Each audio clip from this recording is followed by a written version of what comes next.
Ini Melaka saja ada. Hari ini turut dimeriahkan dengan jualan agro madani. Begini. Satu paket RM2. Ni RM2 kak. Ya. RM2 juga satu kat. Ini berapa kepala ni? RM40. Hah? RM40. Oh, murah sangat. Murah. 28 boleh untung lagi. Boleh no? Cukup berapa? RM12. RM12. Potong daripada Kuala Kedah. Ni. Potong lah.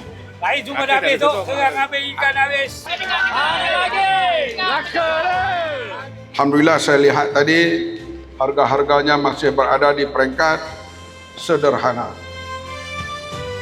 Pertubuhan peladang negeri Melaka ini mempunyai 16,135 ahli, 5 buah pertubuhan peladang.